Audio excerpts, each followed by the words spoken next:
こんにちは。整理収納アドバイザーの七尾明子です。今回は小さいお子さんが3人いても片付けやすく美しいお家づくりをされているお宅のルームツアーをご紹介します。このチャンネルでは収納や片付けを中心とした暮らしに役立つ情報を発信していきますので、ぜひチャンネル登録をよろしくお願いします。今回取材したのはペンネーム綾野さんのお宅です。3LDK マンションに4歳の息子さん、2歳、03の娘さんのお子さん3人と5人家族でお住まいのこちらのお宅。まだ手がかかるお子さんの育児で追われる中、お子さんでも片付けやすく、美しいお家づくりを実践されています。今回はその工夫について詳しくチェックしていきます。まずはリビングです。とてもモダンでおしゃれで、小さいお子さんが3人もいらっしゃるとは思えないほどすっきりされているこちらのリビング。ダイニングテーブルは圧迫感のない丸テーブルをお使いになっていて、奥の壁面にはご自身で DIY で取り付けたという飾り棚でティッシュやウェットシートを置かれています。ダイニングの左側には壁付けタイプの本棚がついた構造になっていて、本棚は最近は上の2人のお子さんが大きくなったためいたずらがなくなったそうですが、いたずらが多かった時は下段の本だけ別の部屋に移動していたこともあったそうです。本棚の上には書類の一時置きスペースを作って、週に1回は中身が空っぽになるように処理するルールにされているそうですが、デザインが好みのカゴを使うことで書類をためないようにご自身のモチベーションを保っているそうです。その下の引き出しにはリモコンや時計、ご夫婦のメガネを収納。本棚の一角に置かれたグレーのバスケットにはカメラやスマホスタンドを収納されています。さらに本棚の上には扉収納がついた構造になっていて、上の段にはアルバムやご自身で書いたノートなどの思い出品を収納。下半分には小物類を収納されていて、充電器や外付けハードディスク、ママ用のエクササイズグッズのほか、後で使う予定の小物の一時置きコーナーも作られています。続いてはリビングの一角にある収納棚です。幅が狭めの収納ながら、こちらも上手に活用されています。取り出しやすい真ん中の段は、ご家族共用の小物コーナーとして活用されていて、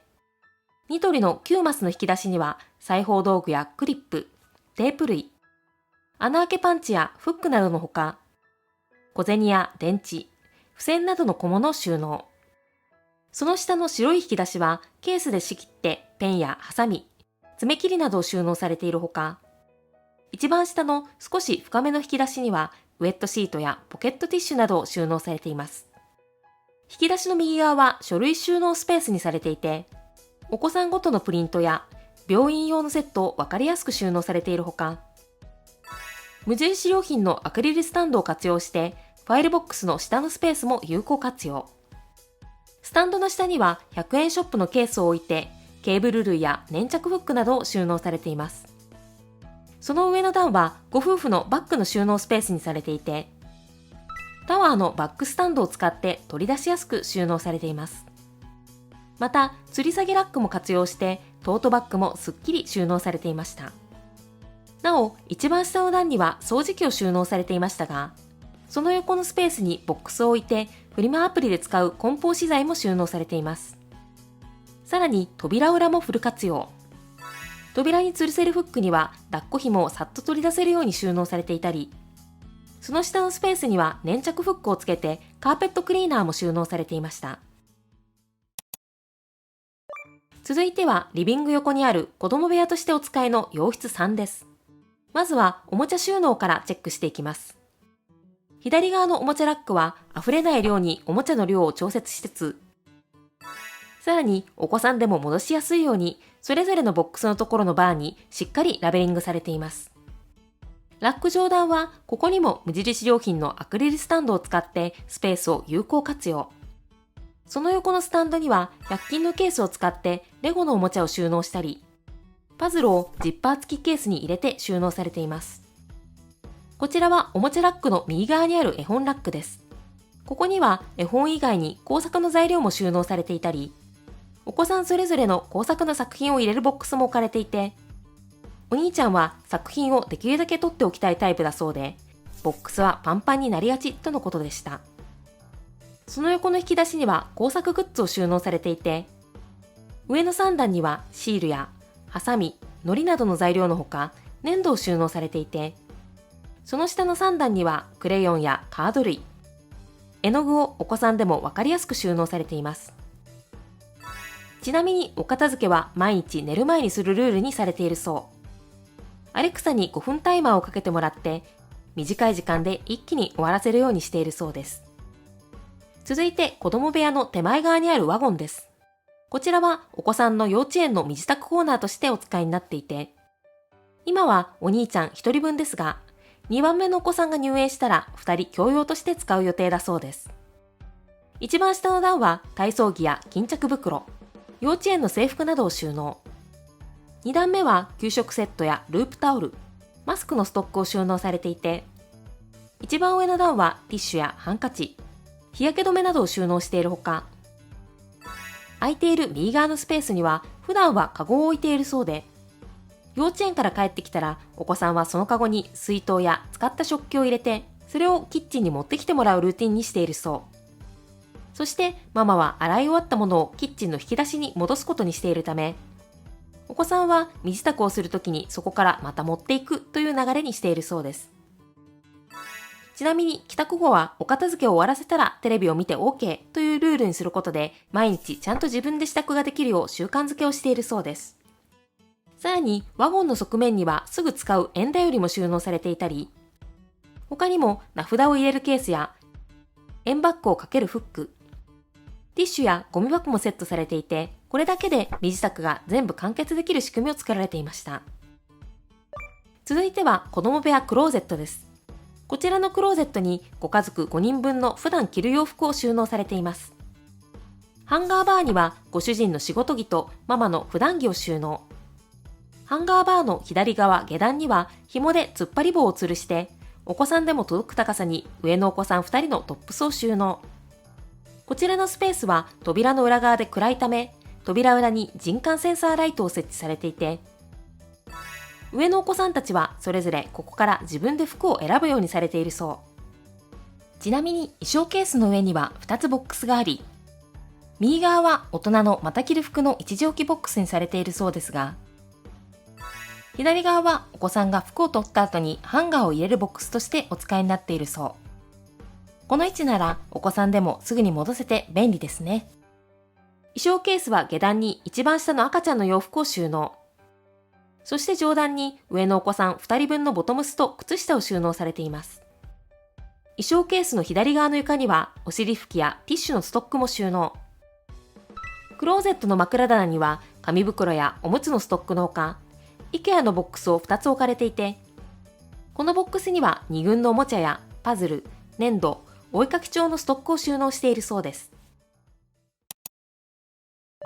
続いてはキッチンです。すっきりしているのはもちろん、とてもおしゃれなこちらのキッチン。こちらはシンク下引き出し上段です。この字型の難しい構造を上手に活用して、ざるやボウルなどの調理器具を取り出しやすく収納。その下の引き出しには、ゴミ袋やタオル、洗剤などを収納されています。続いて食洗機の下の引き出しです。こちらはケースで上手に仕切って、調理に使う缶詰などの食材を収納。こちらはその隣の幅の狭い引き出し1段目です。ここにはピーラーなどの調理器具のほか、砂糖や塩を収納されています。その下の引き出しには液体調味料やポリ袋。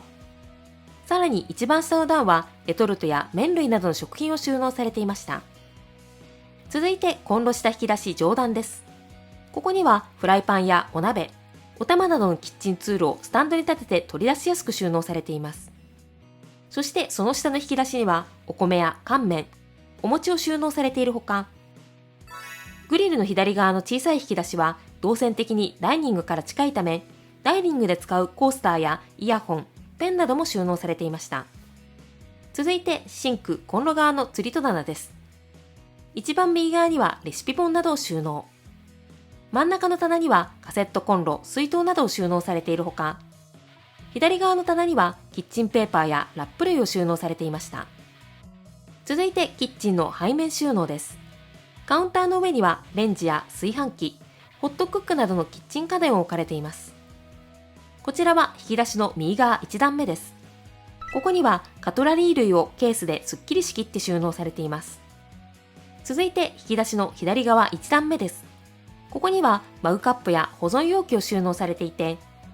その下の段には大皿やお茶碗、スープカップなどを収納。普段使う食器はこの2段にほとんど集約されているそうです。そして一番下には使用頻度低めのプレートや、先ほどご紹介したお子さんの幼稚園用の食器ボックスが置かれています。また、こちらの背面収納にも釣り戸棚がついた構造になっていて、左側の両部焼きになった収納は、下段のボックスに保存容器や離乳食グッズ、使用頻度の低いコップ類を収納。その上の段にはブレンダーや製菓道具、紙皿などを収納されているほか、リビング収納の代わりとしてご家族共用の長期保管書類もこちらに収納されていたり、お子さんのいたずらが気になる薬類もキッチンに収納されていました。そしてこちらはその右側の片開きの棚です。ここにはお菓子や飲み物のストックを収納されているほか、一番上のボックスには水筒のパーツなどの小物用品を収納。そしてもう片方のボックスはフリーボックスとして急に増えたものを置くスペースとして確保されているそうです。続いては洗面所です。小さいお子さん3人もいらっしゃるとは思えないほどスッキリしていて、ホテルライクなこちらの洗面所。洗面台下の引き出しは上段にドライヤーや掃除用クロスを収納。その下の段には洗面周りのストック品をケースで仕切って収納されていて、定位置を決めてラベリングもされているほか、月に1回ドラッグストアでまとめ買いするときに何が足りないかすぐわかるように、空になった袋をあえて残すようにされているそうです。洗面台下右側の扉収納には洗い桶や体重計のほか、掃除用の洗剤類を大きいボックスにまとめて収納。取り出しやすいようにボックスの下にはキャスターも付けられていたり、ゴム手袋もすぐ取れるようフック付きクリップで吊りされています。また鏡裏収納は左の2箇所がママスペース、右の1箇所がパパとご家族共用のものを置くスペースとして一別に分けられています。続いて洗面台右側のリネン庫です。上段の両開きの棚にはバスタオルや大人の部屋着などを収納。下段の片開きの棚にはご家族のパジャマを収納されています。その他フェイスタオルは洗濯機の上の棚に収納されていて、一番上の段のボックスにはハンガーや洗濯ネットを収納されていました。続いては玄関です。マンションサイズの下駄箱がついている作りのこちらの玄関。腰高の下駄箱は左側にご家族の普段履く靴や傘を数を厳選して収納。右側の下駄箱には靴のケア用品や住宅関係の備品のほか、下半分には防災備蓄用の水や食品、日用品の備蓄を収納されています。そして奥には背の高い下駄箱がついた作りになっていて、上半分のスペースは工具類や室内履きなどを収納されているほか、将来お子さんが成長した時のためにスペースに空きも作られているそうです。そして下半分にはお子さんたちが外で使う帽子や上着類を収納されていましたが、お子さんが自分で取れるように一別に色分けされているそう。これなら文字が読めない小さいお子さんでもわかりやすいですね。では最後にその他のスペースについてもチェックしていきます。こちらの洋室1は現在はお布団を敷いてご家族5人で寝ていらっしゃるそう。こちらの寝室にはウォークインクローゼットがある作りになっていて、左側のスペースはお子さんたちのオフシーズンのアウターやトップスをハンガー収納されているほか、衣装ケースにはオフシーズンのボトムスやパジャマも収納されています。また枕棚にはご夫婦の思い出品が入ったボックスのほか、お子さんたちの作品用のボックスも1人1つ分用意されていました。突き当たりのスペースにはオフシーズンの布団やママのオフシーズン服を収納されていて、衣装ケースにはオフシーズンの部屋着や冬物の小物などを収納されていました。そしてこちらはパパの書斎としてお使いの洋室2です。パパは時々このお部屋で在宅勤務をされることもあるそう。こちらのハンガーラックは現在はパパの休日着やお子さんの習い事用バッグがかかっていますが、冬はご家族全員のアウターをかけているそうです。クローゼット横のスペースにはお子さんの3軍のおもちゃや絵本を収納。そしてこちらはこのお部屋のクローゼットです。ここにはパパのオフシーズン服のほか、枕棚にはボードゲームや季節の飾り物、ひな人形や5月人形を収納されています。そして下にあるボックスにはご家族の水着やゴルフウェアを収納されているほか、その横には季節家電などのかさばるものも収納されていました。では最後に私がこちらのお宅で特に注目したポイントについてピックアップしたいと思います。私が特に注目したのは物量、仕組み、習慣の3点セットというところです。まず前提としてこちらのお宅ではお子さんが3人いても物が管理しやすいように増えがちなおもちゃや工作の作品、子供服などはもちろん大人の洋服も上限を決めてそれ以上増やさないように物の量をしっかりコントロールされています。その上でお子さんでもわかりやすいおもちゃの収納や園グッズなどの収納の仕組みを作られていて、その仕組みを使ってお片付けや身支度を毎日自分で行うためのルール作りや習慣づけをするという3点セットがこちらのお宅ではしっかり揃っていました。この物量、仕組み、習慣の3点セットはお子さんがいるお宅だけでなく、いつも片付いたお家を目指すすべてのお宅に共通して必要なポイントなので、ぜひ参考にしていただきたいと思いました。いかがでしたか？小さいお子さんが3人もいるとは思えないほど素敵なお家作りをされていましたね。このチャンネルではルームツアー動画で取材させていただくお宅を大募集しています。詳細は概要欄のリンクからご覧ください。最後にこの動画を気に入ってくださった方はチャンネル登録とグッドボタンをぜひお願いします。それではまた次の動画でお会いしましょう。